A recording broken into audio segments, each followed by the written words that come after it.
आपला पुढचा घटक घेणार आहोत वर्तुळ आणि वर्तुळाचे भाग। बघा, वर्तुळ आणि वर्तुळाचे भाग आपल्याला गणित विषयामध्ये आणि स्पर्धा परीक्षेमध्ये सुद्धा महत्त्वाचे आहे।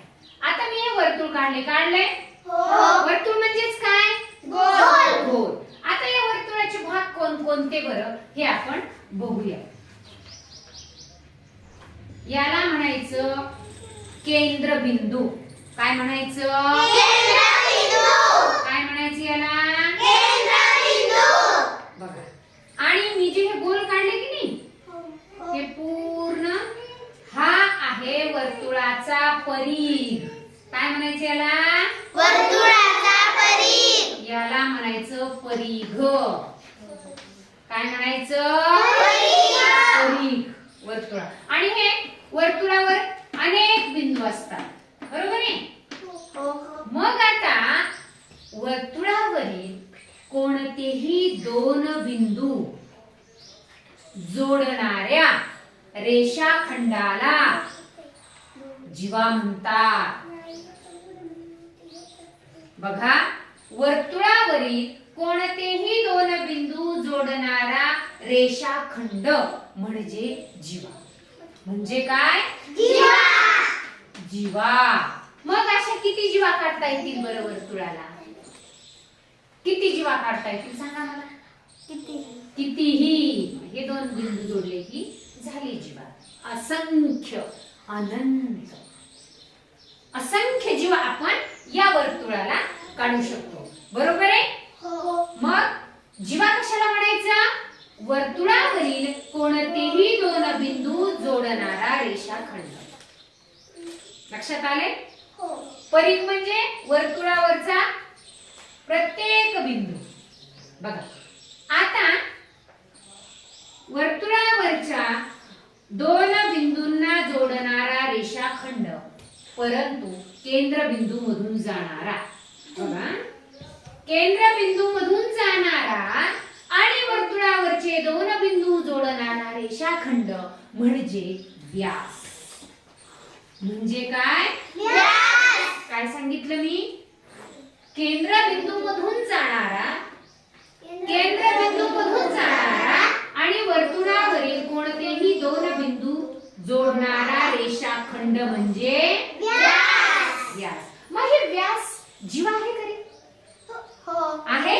बरोबर आहे। मग बघा, ही सगळ्यात मोठी जीवा असते। कोणती? व्यास। व्यास म्हणजे सर्वात मोठी जीवा, कारण तो केंद्रबिंदू मधून गेलेला आहे। मग या व्यासला जर जीवा म्हणतो आपण, तर या जीवाला व्यास म्हणता येईल का? नाही। का बरं? शाबास, ते केंद्रबिंदू मधून गेलेला नाही, म्हणून जीवा ही व्यास असतेच असं नाही, पण व्यास हा जीवा असतोच, हे लक्षात घ्यायचं। आता बघा, मी केंद्रबिंदू आणि वर्तुळावरील एक बिंदू जोडला। केंद्रबिंदू आणि वर्तुळावरील बिंदू जोडणारा रेषाखंड याला म्हणतात त्रिज्या। काय म्हणतात? त्रिज्या। कशाला म्हणायचं? वर्तुळाचा केंद्रबिंदू आणि वर्तुळावरील कोणताही बिंदू ला जोडून जो रेषाखंड तयार होतो त्याला काय म्हणायचं? त्रिज्या। त्रिज्या। आता मी काय सांगितलं? केंद्रबिंदू आणि वर्तुळावरील कोणताही बिंदू जोडणारा रेषाखंड म्हणजे काय? त्रिज्या। एक लक्षात ठेवायचं, त्रिज्या ही व्यासाच्या निम्मी असते। बघा बरं, हा पूर्ण काय झाला सांगा? व्यास झाला। आणि ही इथून एवढी पण त्रिज्या आहे की नाही? आहे का? आहे की नाही त्रिज्या? आहे। ही पण इथून इकडे आहे का त्रिज्या? आहे। ही पण काय आहे? त्रिज्या। किती त्रिज्या काढता येतील बरं वर्तुळाला? अनंत। सांगता येणार नाही, म्हणजे खूप मोठ्या, बरोबर आहे?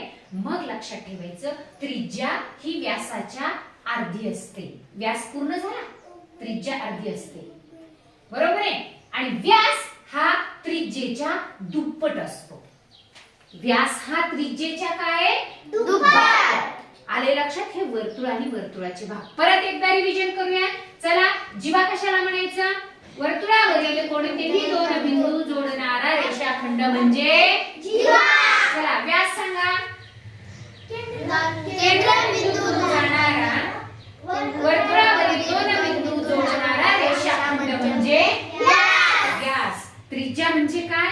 केंद्रबिंदू आणि वर्तुळावरील बिंदू जोडणारा रेषाखंड म्हणजे त्रिज्या. आणि हा झाला परिघ. लक्षात आले? त्रिज्येच्या दुप्पट व्यास, व्यासाच्या निम्पट जीवा. व्यास म्हणजे सर्वात मोठी जीवा. व्यास हा जीवा असतोच, परंतु जीवा हा व्यास असेलच असं नाही. लक्षात आले? हे झाला वर्तुळ आणि वर्तुळाचे संपूर्ण भाग.